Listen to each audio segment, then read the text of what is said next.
대장님, 수랑 준비 다 마쳤습니다. 그래, 가자 그럼.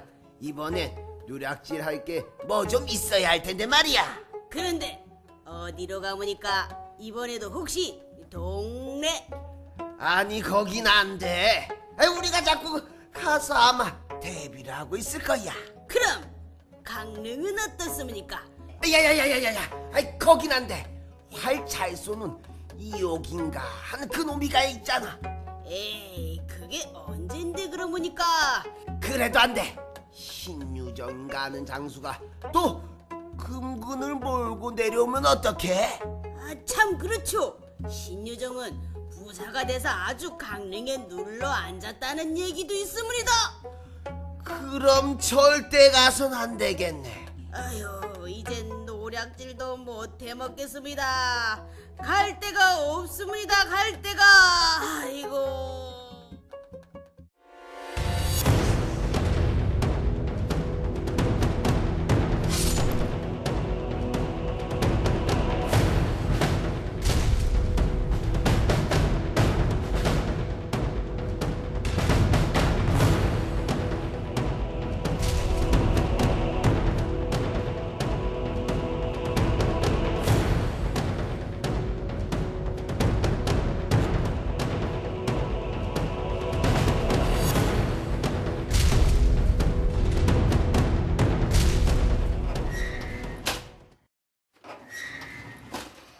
시간여행 강원, 오늘은 여말선초, 외구로부터 강원도를 구했지만 현대를 살고 있는 우리에게는 잘 알려지지 않은 두 명의 영웅에 관한 얘기입니다. 자, 오늘 저희와 이야기 함께 나눌 전문가 소개합니다. 인문학 평론가 박삼균 소장 나오셨습니다. 안녕하세요.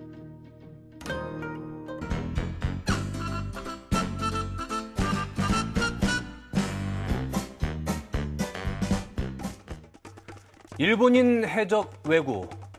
그들이 약탈을 일삼던 주요 활동 무대는 13세기부터 16세기까지 우리나라와 중국의 해안이었습니다. 하지만 기록에 왜구가 처음 등장하는 건 무려 삼국시대. 문무왕은 용이 되어 왜적을 물리치게 했다는 유언을 남기기도 했죠. 그 유언으로 만들어진 왕릉이 바로 대왕암입니다. 왜구는 특히 고려 말 약 40년간 우리나라에 큰 피해를 입혔는데요. 고려 멸망의 한 요인으로 꼽히기도 합니다. 이때 왜구를 막아 백성을 구한 유명한 장수, 황금을 돌같이 본 최홍장군, 화포를 개발한 최무선, 조선을 건국한 이성계 등이 있죠. 그런데 왜구가 강원도 동해안으로 침입한 적은 없었을까요? 만약 있다면 누가 왜구를 막았을까요? 잠시 후에 알아보도록 하죠. 민기원의 특별한 프로필이었습니다.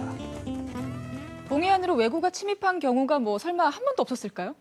실수로라도 있었겠죠. 그렇죠. 설마 없었겠습니까? 뭐 경상도, 전라도 다 물 닿는 곳이라면 갔는데 그쵸. 뭐 동해안이라고 꼭 안 하진 않았을 것 같아요. 그러니까요. 그러면은 동해안에 이렇게 왜구가 침입을 했다면 그 왜구를 물리치고 백성을 구한 뭐 장수, 이런 유명한 아주 대단하신 분들도 분명 있을 것 같은데 어떤 분들이 있을까요, 소장님? 예, 장수는 아니고 일종의 관노였던 이옥이라는 사람이 제일 먼저 기억에 납니다. 이옥이라는 사람은 고려의 시중이었던 이춘부의 아들로서 당시 역적의 모의를 했다는 이유로 아버지가 처형되자 강릉에 이제 관노로 왔다고 합니다. 그런데 강릉에 이제 왜적이 쳐들어오자 혼자서 그 왜적을 맞닥뜨렸다고 하는데 그 이유는 뭔가 하니까 그 안염사라든가 이런 사람들이 전부 왜적이 오자 겁이 나서 전부 산으로 도망가고 혼자 남아서 남은 몇 명의 관병들과 함께 이렇게 숲속에서 활로 왜구를 물리쳤다라고 하는 그런 아주 기록이 남아 있습니다. 네. 어떻게 이렇게 관노 한 사람이 왜구를 물리치게 된 건지 진짜 아마 그러니까 영웅적인 인물이 아닌가라는 생각이 듭니다. 혹시 그럼 또 다른 분들은 안 계실까요? 네. 세종실록 8년 6월 11월 조에 그 신유정이라는 인물의 졸기가 있습니다. 그 실록에 보면 이제 그 중요한 인물들이 돌아가셨을 때 그 간략한 기록을 행적 같은 것들 기록한 걸 이제 졸기라고 하는데 그 졸기 기록이 있는데요. 여기 이제 이런 기록이 남아 있습니다. 계민년에 그러니까 태종 3년 1403년이 되겠습니다. 계민년에 외적이 강원도에 침구하니 임금께서 유정을 불러 말하기를 이리 힘이 급하니 유사의 청거를 기다리지 않고 바로 경을 보내니 속히 떠나라 하여 곧 그날로 길을 떠났다. 왜구가 물러가니 그대로 판강릉 대호부사가 되었다라고 하는 이 신유정이라는 인물의 이런 졸기 중에 이런 기록이 있습니다. 관노 이옥, 방금 말씀하신 또 신유정 부사, 어떻게 보면 두 분 모두 영웅이라고 칭할 수밖에 없는 대단한 분들인데, 자, 이분들이 그냥 평범하지는 않을 것 같습니다. 뭔가 특별한 게 있을 것 같은데 어떤 특별한 점이 있는지 화면으로 함께 만나보시죠.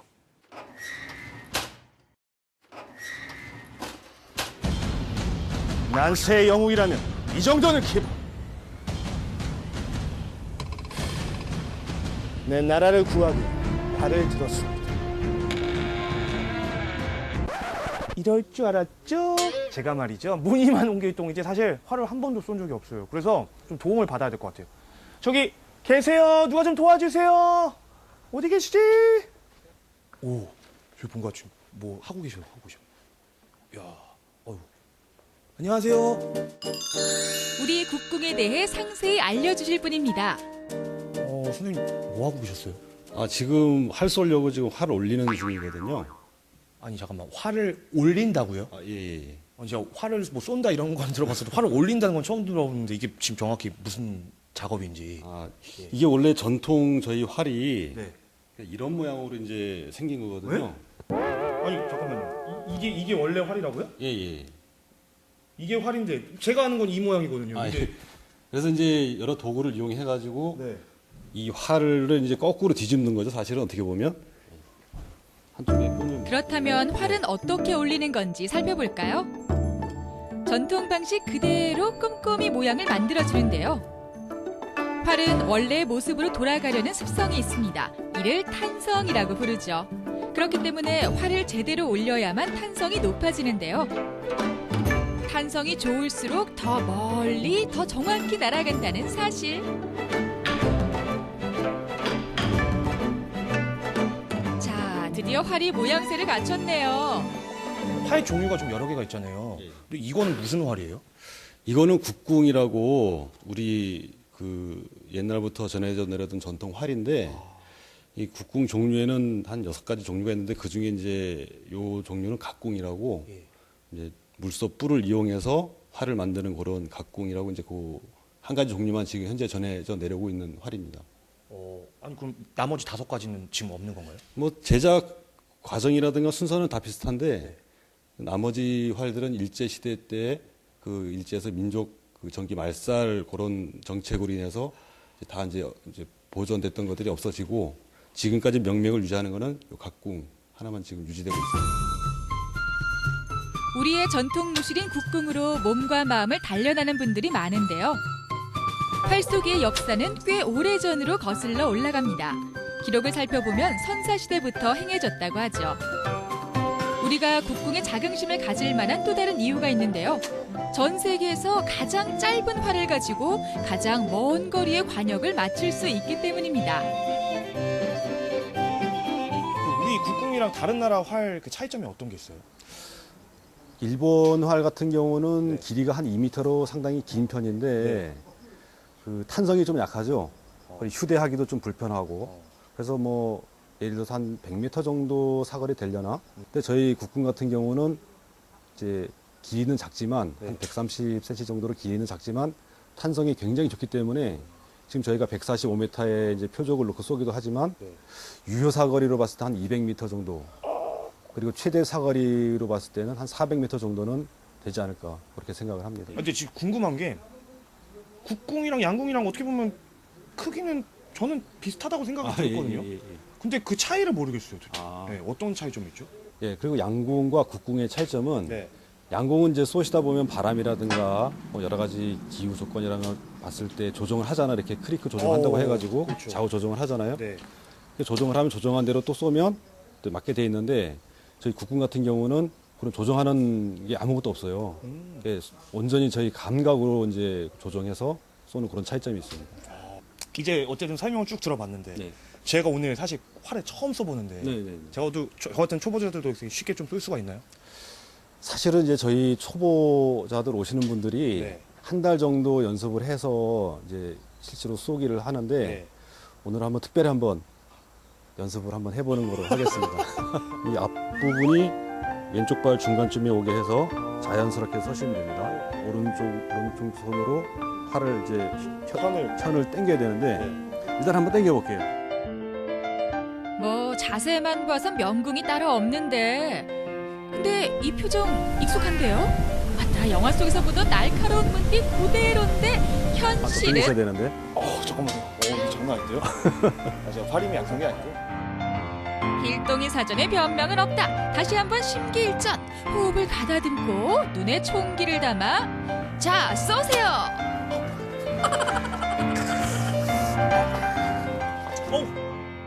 아직은 조금 서툴지만 목표물을 정확히 맞히기에 국궁보다 좋은 활은 세상에 없습니다. 아니, 관에 꽂힌 것 같은데요?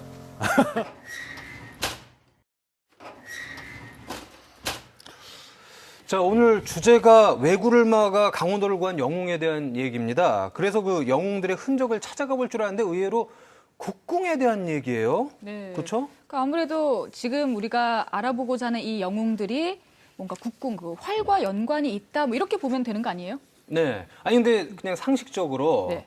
뭐 제가 그 예전의 삶을 다 이해하는 건 아니지만 외구가 온다면은 뭐 대포를 쏘거나 아니면 배를 타고 나가서 같이 해상에서 싸울 거라고 생각했는데 활이란 말이에요, 활. 네. 대체 활과 관련된 영웅 누구며 활로 어떻게 왜구를 물리쳤는지 소장님 좀 소개를 해주시죠. 글쎄, 활은 우리 민족의 상징이라고 봅니다.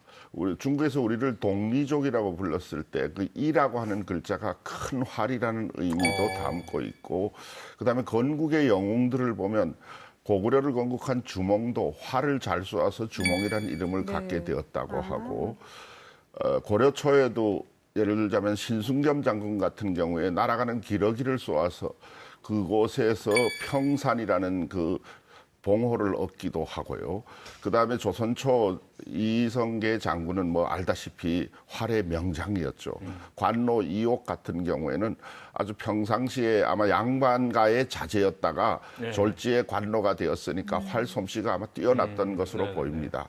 그리고 당시 우리나라의 활은 곽궁은 일본의 활과는 달리 굉장히 그 작고 휴대하기 간편하면서도 사거리가 길어서 예를 들자면 우리가 숲속에서 이 용제총화라는 성현이 쓴 책에 보면 이제 왜구가 쳐들어왔을 때 이 왜구들을 이끌고 이옥이 숲속으로 들어갔다고 합니다. 거기에 미리 매설해둔 활을 이용해서 이리저리 나무 뒤를 옮겨 다니면서 쏘았는데 요즘 말로 하면 아마 유효 사거리가 한 200m에 가까웠고 반면에 왜구들의 활은 길고 또 사거리가 80m밖에 안 되기 때문에 차이가 많이 나네요. 아마 그런 그 유효 사거리와 명중도의 차이가 왜구들을 혼자서 물리치게 되는 계기가 아니었던가라는 생각을 해봅니다. 당시에 왜구들이 이제 배를 타고 아마 강릉이라면 남대천을 거슬러 올라왔겠죠. 그래서 그 숲속에서 이리저리 숨어 다니면서 신출귀몰하게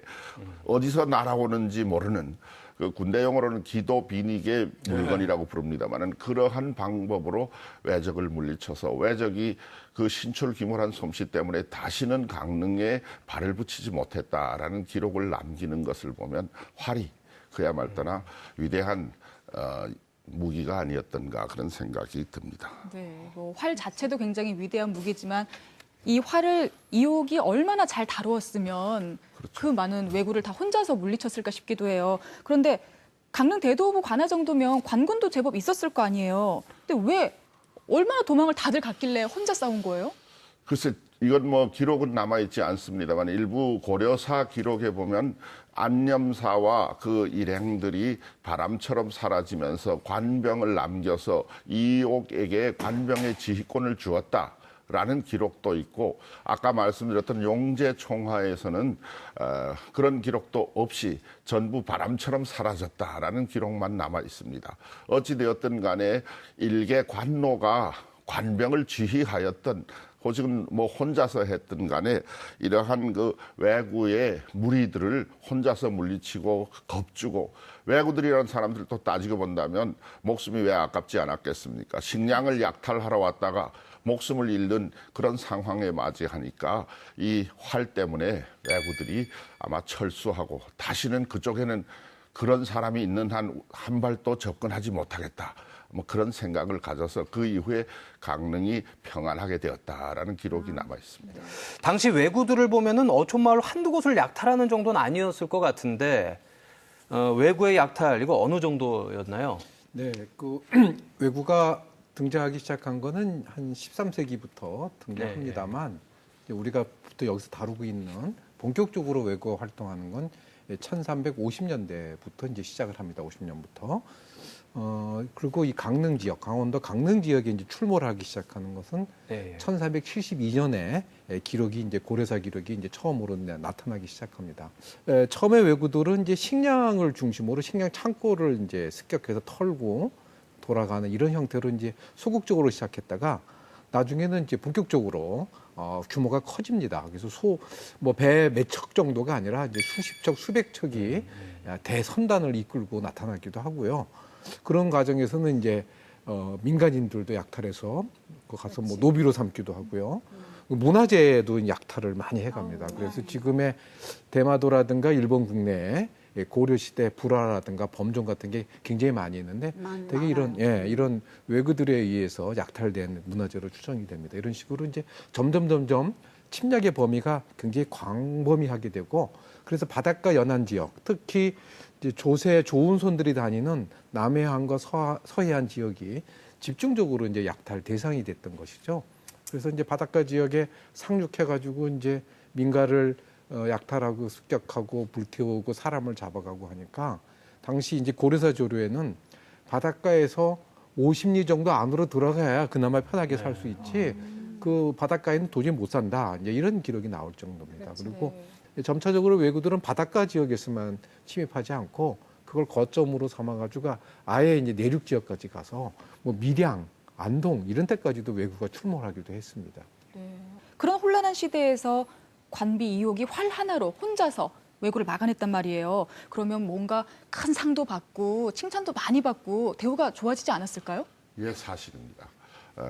이옥 같은 경우에는 사실은 양반가의 자제였는데 아버지의 죄에 연루되어서 이제 관노로 왔던 사람이니까 그의 머릿속에는 여러 가지 생각이 많았으리라고 짐작됩니다. 물론 뭐 애국심도 있고 주민을 지키겠다는 생각도 있었겠지만은 무엇보다도 이런 공을 세워서 잃어버린 가문의 명예를 되찾고자 하는 그런 마음이 강했을 것이고, 이런 것이 그의 그 용맹성의 밑받침이 되지 않았는가라는 생각을 해보게 됩니다. 이옥이 거의 혼자 몸으로 왜구를 물리쳤으니까 조정에서 보면 얼마나 기특했겠습니까? 더구나 그 이옥의 아버지가 지은 죄는 고려 왕조에서 지은 죄고 이제는 시대가 바뀌어서 조선 시대가 되었으니까 아마 새로운 영웅이 필요했을 것이고, 거기에 걸맞는 낮은 신분임에도 불구하고 위대한 활약을 한 인물이 이옥이었던 것으로 보입니다. 그래서 나라에서는 그의 역을 면제해주고 말과 안장을 임금께서 하사하고 다시 양반의 신분을 회복하고 심지어는 그 역적이었던 아버지의 죄까지 면천해서 결국은 조선 초기에 요즘의 서울시장에 해당되는 한성 부사라는 지위에까지 오르고, 영동 지방에서는 그의 활약을 기억해서 많이 사람들이 입에 오르내리게 되었다고 합니다. 이것은 활 하나를 가지고 가문을 살리고 나라를 살리고 지역을 살린 그야말로 이름 없는 영웅이 아닌가라는 생각을 해봅니다. 우리가 말이 쉽지 수백 명의 적군이 쫓아오는데 활 하나만 가지고 이리저리 나무 뒤에 숨으면서 적을 백발백중 명중시켰다는 것은 그의 심장이 얼마나 강한 멘탈의 소유자였는가.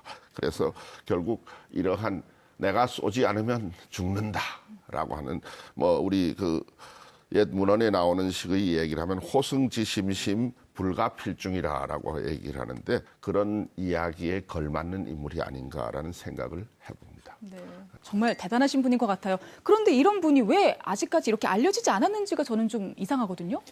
네, 이옥이라는 분이 이렇게 널리 알려진 그런 분은 아닙니다만 조선시대에는 여러 기록들이 있습니다. 지금 우리가 쭉 다뤄왔듯이 실록에도 있고 용제총화에도 그런 기록들이 있고 그런 기록을 통해 가지고 또 그 행적을 보면 나중에 이제 그 신분이 회복된 뒤에 여러 벼슬을 거쳐 가지고 이제 한성부사까지 지낼 정도였고 또 그 1409년에 이제 돌아가셨는데 그때 조정에서 3일간 조회를 폐하고 정절이라는 이제 시호도 내릴 정도 그리고 우리가 지금 얘기 나눌 수 있는 그런 활로 큰 무공을 세웠던 이런 이야기들이 조선시대에 쭉 전해지고 있었던 것이죠. 다만 이제 이런 이야기들을 우리가 요즘에 우리의 무관심으로 기억을 못했던 것이죠, 사실은. 그래서 충분히 기억할 만한 분이고 또 그런 기록들이 남아 있습니다. 그래서 특히 1472년의 이 강릉 대첩 이야기, 오늘 우리가 다루고 있는 이 이야기는 2008년에 심강철이라는 분이 이제 역사 소설 강궁이라는 소설을 써서 이제 좀 많이 알려질 수 있는 그런 이야기도 이제 만들어져 있기 때문에 우리들이 관심을 기울이고 보면 이옥이란 분이 우리 강원에 또 우리 강릉에 어떤 그 공을 세웠는지 이걸 어떻게 지켜냈는지 우리 선인들의 모습들을 충분히 추적해 볼 수 있습니다. 사실은 뭐 이옥이란 분만이 아니라 아마 우리 지역사회 곳곳에 그 지역을 지켰고 또 지역이 오늘날 우리들에게까지 이어질 수 있도록 많은 공을 세운 분들이 많이 있는데 잊혀졌다기보다는 우리가 기억하지 못하는 것들이죠. 그걸 우리가 다시 현재 찾아서 회복시키고 다시 우리가 기억하게 하는 게 이제 우리의 몫이 아닐까 생각을 합니다. 네. 근데 이제 저는 이 이옥에 대한 얘기를 들으면서 이런 생각이 드는 거예요. 인생 한 방이다. 어차피 노비잖아요. 네, 그렇습니다. 어차피 관노니까 더 이상 잃을 게 없으니 이렇게 살 바엔 왜냐면 그 전에 이제 양반으로 살았던 그 기억 때문에 점점 힘들 텐데 견디기가 그래 뭐 아니면 도 인생 한 방이다 했는데 이제 그게 이제 나라를 구하는 한 방이 되는 거죠. 네, 저는 이렇게 생각이 좀 되네요.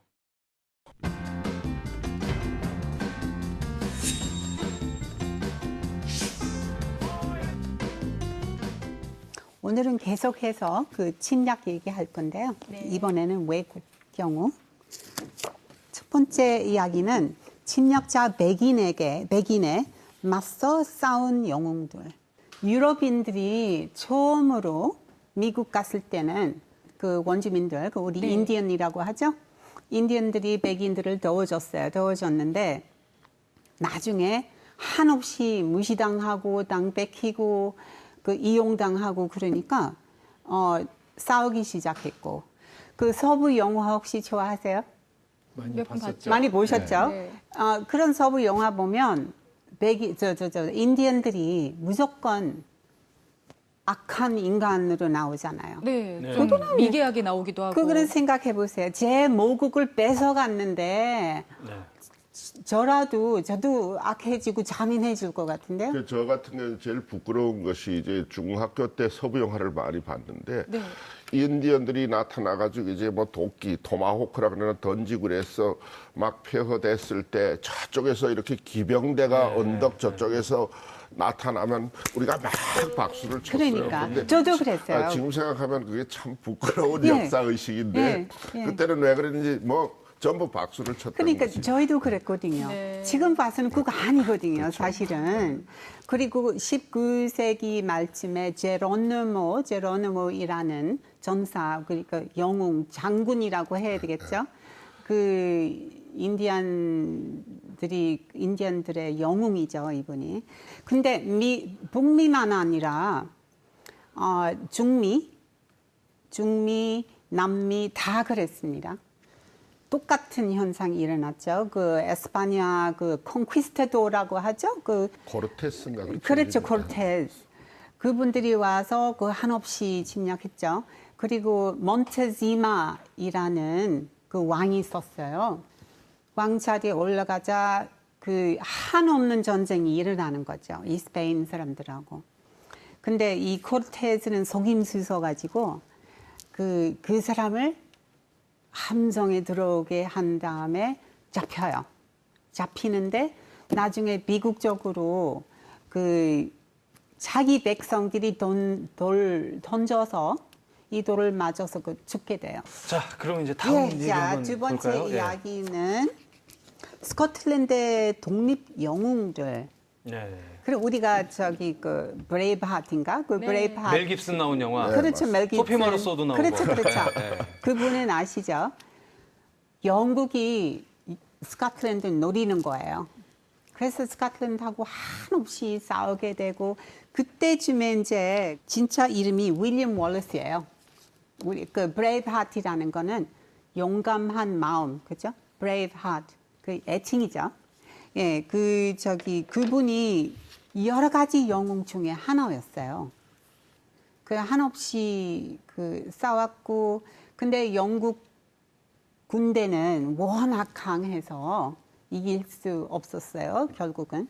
그런데 이분들이 많이 죽었어요. 그리고 그 영웅들이 거의 다 죽었고, 1707년에 그 지배층들이 스코틀랜드하고 영국을 통일시켜요. 네. 여러 가지 경제적인 이유로. 근데 지금은 이 싸움이 끝났을 것 같은데, 스코틀랜드 사람 중에 이 독립하고 싶어 하는 사람이 상당히 많습니다.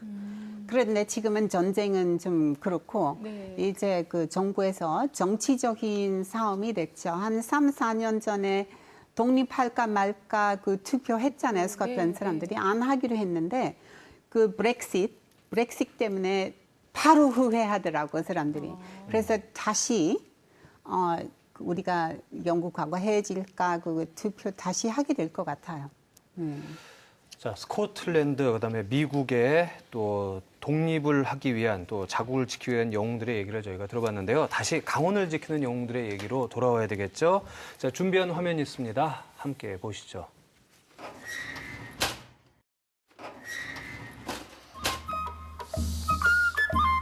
이 근처에 신유정 부사의 생사당터가 있다고 해서 제가 지금 나왔거든요. 그러니까 이 원래 생사당이라고 하면 살아계신 분을 그 모신 사당이 바로 생사당이잖아요.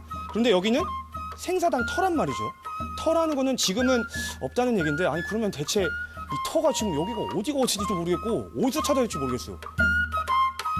오늘도 동분서주 뛰어다니지만 이거 어느 세월에? 진짜 암만 눈을 씻고 찾아봐도 그 터가 어딘지 알 수가 없어요. 선생님 좀 도와주세요. 어디 있는 거야?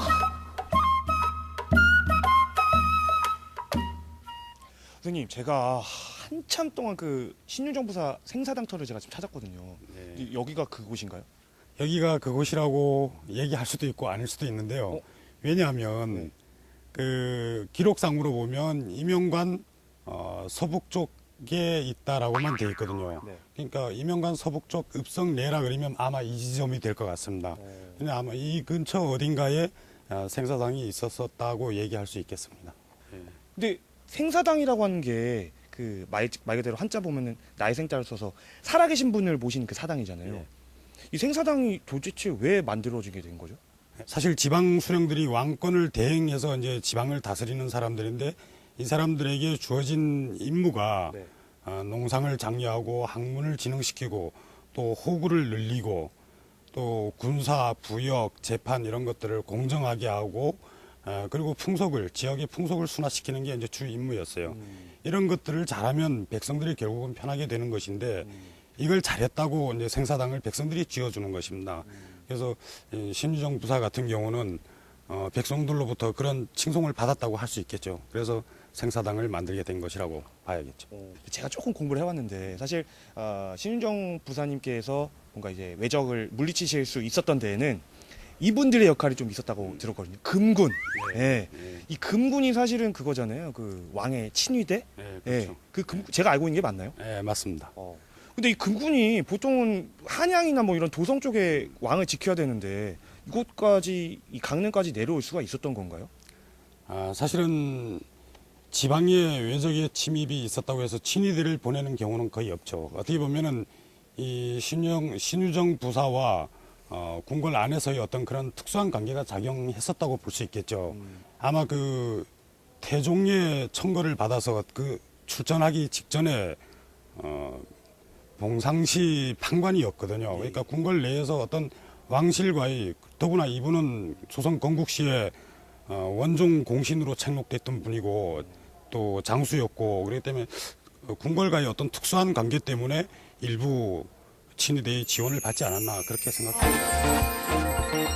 자, 그렇다면 우리 고을을 외적으로부터 지켜내던 최전방 강릉읍성은 현재 어떤 모습을 하고 있을까요? 읍성이 있었던 흔적만이 남아있을 뿐이라고 하는데요. 아까 여기가 예전에 지금 다 성벽이었다는 거죠. 어디입니까? 어디? 네, 지금 우리가 육안으로 확인할 수 있는 게 집 담장으로 확인되는 이 지역들이 강릉읍성에 남아있는 흔적입니다. 아니 잠깐만요. 그러니까 지금 제 앞에 있는 저 돌 무더기들이 예전에 그 읍성의 터란 말이죠. 잠깐 가보시죠. 아니 근데 여기 읍성이면은 뭐 이게 규모가 어느 정도 됐던 거예요 원래? 이 일대가 사실은 고려가 건국하면서 왕건에 의해서 강릉이 동원경으로 높여졌던 시기부터 이 지역이 이제 강릉 관하였습니다. 근데 읍성이라는 것은 강릉 관하를 중심으로 한 주민과 물자를 보호하는 목적의 성곽입니다. 현재 우리 개념으로 얘기하면 아마 행정타운을 둘러싼 방어용 울타리 뭐 그런 개념이라고 볼 수 있겠습니다. 전쟁이 실제로 막 여기서 그럼 있었던 건가요?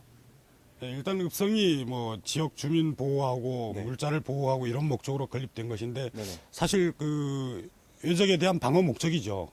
그렇지만 읍성이기 때문에 행정적인 목적이 사실은 더 강했어요. 외적 중에서도 잔적이나 수가 그렇게 많진 않아도 그런 전투는 있었을 것 같아요. 혹시 뭐 그런 건 없나요? 가장 가까운 시기로 봐서는 이제 1890년대에 동학혁명 시기에 동학군과 이제 광군이 이 읍성을 중심으로 이 성을 놓고 이제 쟁탈전을 벌였던 게 있습니다. 그러니까 불과 멀지 않은 한 100년 전의 이야기죠. 그러니까 어쨌든 그 역사 속에서만 보던 그 사건들이 지금 그 현장에 저희가 지금 서 있는 거네요. 네, 그렇습니다. 외구로부터 강릉 지역을 지키기 위해 궁에 머물던 금군까지 이끌고 적을 물리쳤던 신유정 부사.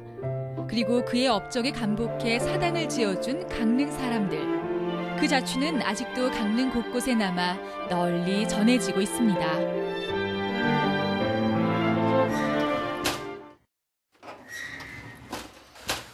자, 생사당도 지어주고 이 신유정 부사 강릉 사람들에게 정말 사랑을 많이 받았던 분인 것 같아요, 그렇죠? 네, 그렇죠. 뭐 아무리 임금님 명령이라고 해도 네, 이렇게 뭐 궁궐을 지키는 군을 이끌고서 강릉까지 와서 이렇게 우리 지역을 지켜줬다는 건 특히나 이 강릉 지역 사람들에게는 진짜 너무너무 고마운 일인 것 같아요. 네. 근데 궁금한 게 저는 그 금군이면은 그 궁궐을 지키는 사람들이잖아요. 아니 그 사람들까지 내주면은 궁궐은 도대체 누가 지켰는지 모르겠는데 이 강릉까지 이렇게 내려와도 됩니까? 이렇게? 사실 금군이 지방에 특히 외구가 침공했다고 해서 출동한다는 건 아주 드문 사례죠. 대관령도 넘어야 되는데. 네.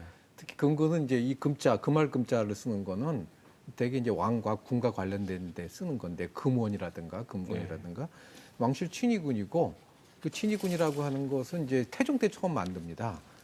태종 때 그 중앙군의 5위라고 있는데 이건 별개로 이제 내금위를 구성하는데 190명 정도를 동원해서 아주 무예가 뛰어난 이런 군인들을 동원해가지고 만들었는데 그러니까 대통령 경호실이라고 봐도 되는 거죠. 네. 그런 이제 중요한 부대가 되겠고 나중에 이제 1409년에는 이제 기병을 중심으로 하는 겸사복이라는 또 이게 금군을 또 만듭니다. 그 이런 이제 금군들은 가장 중요한 게 이제 왕을 지키고 궁을 지키는 부분들인데 태종께서 강릉에 외구가 침공했다는 소식을 듣고 금군을 내줬다는 것은 굉장히 중요한 사안이고 그리고 이제 이걸 반드시 백성들을 위해서 물리쳐야 되겠다 이렇게 이제 판단하신 거죠. 또 아버지 태조께서도 사실은 외구를 물리치면서 명성을 드러냈기 때문에 아마 외구를 경멸하고 막아야 된다는 거에 대해서는 태종 임금께서 충분히 중요하게 판단을 하셨던 것 같아요. 그래서 이제 아주 신뢰할 수 있는 그런 이제 신유정이라는 인물한테 금구를 맡겨가지고 보냈다라는 것은 당시 이 강릉 지역으로서 볼 때는 왕께서 그렇게 특별한 관심을 기울였기 때문에 그러나 그 자체만으로도 굉장히 역사적인 사건이다 이렇게 볼 수 있겠죠. 근데 사실 저희가 신유정 부사도 잘 모르거든요. 우리 아까 이옥도 잘 우리 무관심 때문에 잘 몰랐다고 했는데 신유정 부사는 어떤 분인가요? 그래서 세종실록 기록에 의하면 신유정 부사는 이제 경상도 영산현 출신인데 신부라는 사람의 아들이었다고 합니다. 젊어서 음직을 한 걸 보면 뭐 과거에 합격한 사람은 아니었던 것 같고 친척 형인 충청도 도원수 이승원이라는 사람을 따라다니면서 이제 왜구를 물리치는데 같이 동참했다고 합니다. 아마 부장 정도를 하지 않았는가.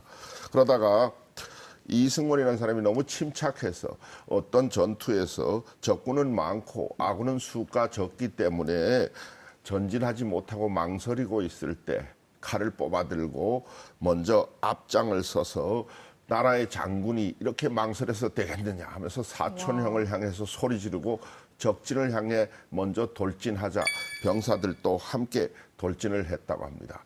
그 이후에 아마도 곳곳에서 이런 공헌을 세운 것 같습니다. 남원에서 싸운 기록을 보면 앞장서서 말을 타고 달려나가다가 말이 그만 삐끗해가지고 말에서 떨어져가지고 적장과 맞부딪혔다고 합니다. 그래서 적장이 이제 유정의 배를 깔고 앉아가지고 칼로 찌르려고 하자 밑에서 몸을 살짝 빼면서 그 적장의 급소라고 해야 되나요? 사타구니를 잡고 뒤로 빠져가지고 오히려 적장을 다시 제압해서 죽였다고 하는 그런 기록도 있습니다. 요즘 말하면 거의 UFC 선수급의 뭐 그런 그 용맹성과 활약 거기다가 담력까지 지닌 사람이 아닌가 이런 생각을 해봅니다. 지금 그럼 신유정 장수가 금군을 이끌고 와서 왜구를 물리쳤잖아요. 네. 그 이후에 어떻게 됐는지 아세요? 웬만한 내용들은 다 그렇죠. 그 후 그들은 행복하게 살았습니다. 동화책도 그렇고 대부분 그런 것 같은데. 그렇죠, 그렇죠. 네. 행복하게 잘 살았을까요?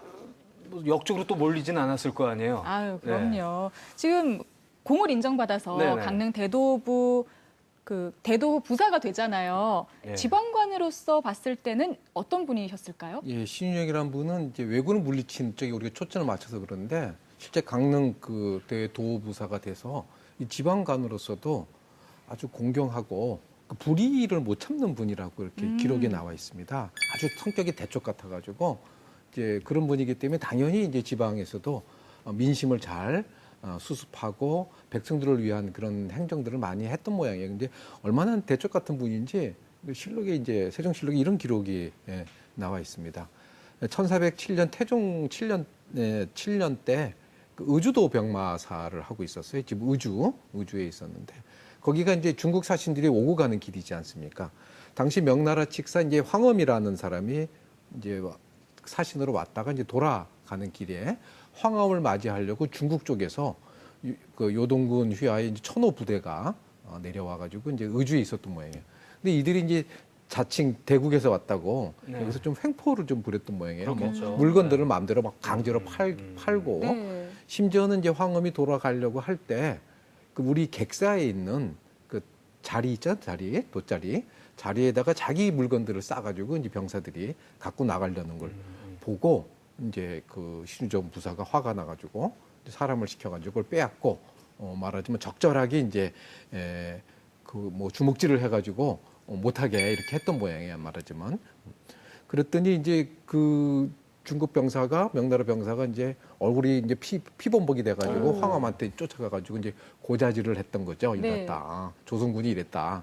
그러니까 이제 그걸 보고 신유정이라는 분이 이제 황엄한테 가서 이제 왜 이렇게 된 경위를 이제 소상히 밝히니까 또 황엄은 자기 입장에서 이제 명나라 자기 군사를 이제 번호하려고 왜 이렇게 무리하냐 뭐 이렇게 이제 호통을 쳤다 그래요. 그러니까 이 신유정이라는 분이 의복을 벗고 의관 벗고 내가 이제 그 의관을 입고 예의로서 이제 대우를 해주려고 그랬더니 도대체 안 되더라. 그 군사를 처형을 하고 죽이고 황제한테 가서 죄를 받겠다. 그러니까 자기 부하를 시켜가지고 칼을 가져와라. 이렇게 얘기를 했다는 거예요. 그러니까 오히려 이제 황엄이라는 분이 너무 당당하고 기계가 넘치니까 오히려 제가 잘못했습니다. 하고 오히려 이제 신유정이라는 용서를 빌고 오히려 이제 그 말썽을 일으켰던 군사를 이제 벌을 주고 그리고 이제 이 황엄과 신유정이 같이 술을 놓고 마시고 이제 작별 인사를 하면서 마땅하게 변경에 있는 장수들은 이런 모습을 갖춰야 된다 하고 이제 감동했다는 기록이 있습니다. 그러니까 뭐 사실 명나라 사신이나 이 같은 이 불의 앞에서는 참지 못하고 불의는 대쪽 같은 그런 성격을 갖고 있고, 다른 기록을 봐도 그 불의 같은 걸 보면 그걸 참지 못해가지고 막 욕을 하고 뭐 그거를 이제 다그치는 네. 이런 기록들이 곳곳에 나와 있고, 본인 스스로도 자기가 그런 성격이라는 걸 알고 있다는 이런 기록을 볼 수가 있습니다. 주변 사람들 진짜 힘들었겠어요. 한마디로 이거잖아요. 열받아가지고 계급장 뛰고 한판 하자고. 갈 때까지 가다 잃을 거 없는 놈이야. 붙어. 이러니까 성격이 참 보통 아니시네요. 조선이라고 하는, 특히 아마 대국이라고 아마 기세등등하니까 네. 조선이라고 해서 뭐 얕잡아 보지 말라, 아마 이런 뜻도 아마 네. 담겨 있었을 맞아요. 겁니다. 원래 강자에게 강하기가 정말 힘들거든요. 그렇죠. 네. 네. 대단한 분이네요. 네. 그런데 진짜 오늘 우리가 같이 이야기를 나눴던 이옥과 이런 신유정 같은 분들이 없었더라면 또 지금 우리 상황이 어떻게 됐을지도 모르는 거잖아요. 이런 분들의 활약을 영화로 만들어도 얼마나 재밌을까 싶기도 하거든요. 뭐 최종병기 활 같은 영화 인기 많았잖아요. 그럼요. 우리 이옥이 그 숲에서 혼자 이렇게 활로 막 전쟁하는 그렇죠. 그 모습을 만들어도 되게 좋을 것 같은데, 혹시 이분들처럼 우리가 잘 모르고 놓치고 지나간 우리 지역의 영웅들이 또 있을까요? 글쎄요, 저는 그 영웅이라고 불러야 될지는 모르겠습니다만은 좀 나쁜 말로는 테러리스트고 사마천의 표현에 의하면 자객인데, 이 중국 문헌에 최초로 나타나는 사람으로 창해 역사라는 사람이 있습니다. 이 사람은 그 진나라의 원한을 가진, 나중에 이제 한나라를 세우는 공신이 되는 장량의 부탁으로 선발된 이런 장군이었던 모양이에요. 그래서 힘센 것을 무기로 해서 중국으로 건너가서 이렇게 잠복해서 지나가는 진시황의 수레를 철퇴로 내리쳤으나 그만 그 2대가 있는데 그 중에서 빈 수레를 쳐가지고 할 수 없이 이렇게 도망지를 치고, 결국 장량도 그때 같이 피신을 했다가 이제 은인자중하고 나중에 한 고조를 도와서 결국은 그 진나라를 물리치게 된다는 그런 이야기의 창해 역사가 등장하는데, 강릉 사람들이 잘 모르는 것 같습니다. 저기 옥천동 강릉여고 후문 뒤에 가면 네. 그 창해 역사가 태어난 곳인데, 뭐 워낙 오래됐으니까 고증해야 되겠습니까만은 거기에 창해 역사 기적비라는 비도 하나 이렇게 서 있습니다. 그래서 이 사람도 강릉에 조금 그 잊혀진 인물이 아닌가. 왜냐 하니까 우리가 오늘날 뭐 테러리스트니 그런 말을 씁니다만은 사실 나라를 잃었을 때 그 나라를 되찾기 위한 몸부림의 일환은 우리가 테러라는 말로 비하해서는 안 된다고 봅니다. 따지고 보면 안중근 의사나 윤봉길 의사도 마찬가지 아니겠습니까? 그런 면에서 그렇죠. 이제 비록 중국에 가서나마 그 포악한 진시황에 항거해서 새로운 시대를 열고자 했던 그런 이름 없는 영웅, 이름은 뭔지 모릅니다. 그냥 동해 쪽에서 온 힘센 장군이란 이름으로 아마 창해 역사라고 이렇게 기록에 남아있는 것으로 알고 있습니다. 네.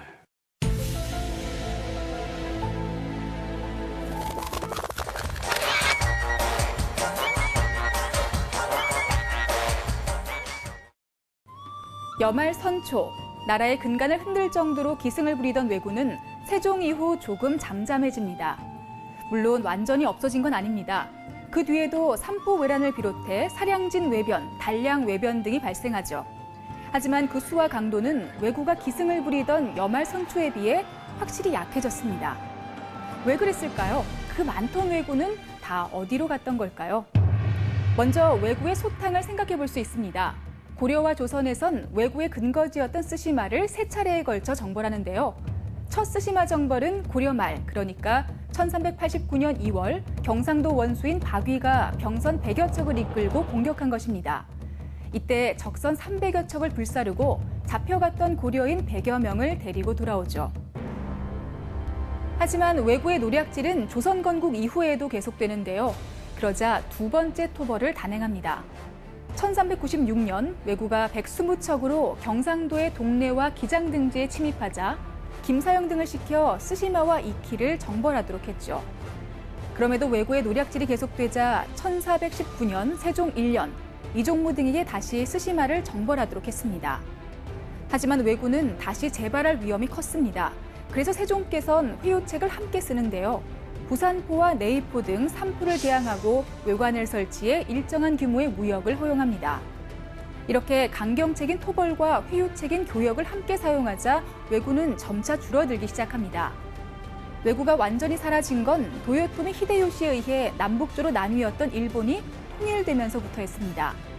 이후 임진왜란을 일으킨 일본은 결국 전쟁에서 졌고 감자와 고구마 등 부황작물이 도입되며 어느 정도 기근을 극복할 수 있게 되었습니다.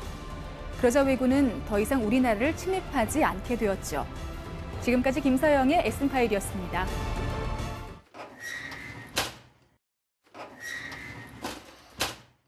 오늘 그 말씀 들어보니까 결국에는 그거 같아요. 욕심. 남의 것을 뺏겠다, 남을 점령하겠다는 그런 욕심으로 인해서 이런 욕심이죠. 비극이 예. 생기고 또 그 비극에서 나라를 구하기 위한 또 영웅들이 나오는 것 같습니다. 이 욕심만 버리면 참 인간의 비극이죠. 그거는. 네, 그렇죠. 아까 그 영화 얘기하셨잖아요. 네. 순간 생각나는 제목이 있더라고요. 나 홀로 숲에. 아까 관노 이옥. 네. 나 홀로 숲에. 네. 그러면 참 영화가 좀 흥행이 될까 모르겠는데 교수님 오늘 얘기 좀 정리 좀 해주시죠. 네, 이옥과 신유정 두 분이 이제 예. 강원도와 강릉을 지킨 분 아닙니까? 예. 그래서 이옥과 신유정 이 두 분을 공포의 수문장이다. 이렇게 오. 정리합니다. 아마 외부 입장에서는 공포죠. 네, 우리 그렇죠. 조선 사람들 입장에서는 우리를 지켜주는 그런 따뜻한 분들이지만 그렇죠. 외부 입장에서 특히 이옥 같은 분은 그냥 쏘는 활마다 무찔렀기 때문에 그럼으로써 이제 강릉을 지켰고 또 나가서는 강원도도 지키고 외계의 출몰들을 막아냈던 혁혁한 공을 세웠던 이 두 분은 역시 이제 우리의 삶의 터전을 지키는 그런 수문장의 역할을 하셨다 이렇게 생각을 합니다. 그래서 이 두 분을 이옥과 신유정 이 두 분은 공포의 두 수문장이다 이렇게 좀 정리해 보겠습니다. 그동안 알고 있던 수문장이 이훈재, 그다음에 김병지 이렇게 두 명이었는데 오늘부로 두 명이 더 추가가 됐네요. 이옥과 신유정. 저는 박지성 같습니다. 그렇게 얘기를 하시니까. 왜냐하니까 박지성은 실제로 그 MVP에 뽑힌 적은 없지만 조용한 곳에서 늘 그 어시스트를 하면서 팀의 승리에 기여한 사람이니까 이들이 위대한 공헌이 있었고 경기를 지배했음에도 불구하고 이름이 잘 알려지지 않았다는 점에서 박지성 같은 역할을 하지 않았나 그런 생각도 문득 축구 얘기가 나오니까 한번 해봅니다. 제가 괜히 꺼냈네요. 축구 얘기. 자, 오늘은 강원을 지킨 영웅들에 대해서 저희가 얘기를 나눠봤습니다. 오늘 이 시간은 여기까지고요. 저희는 다음 주에 여러분 다시 찾아뵙겠습니다. 함께해 주셔서 고맙습니다.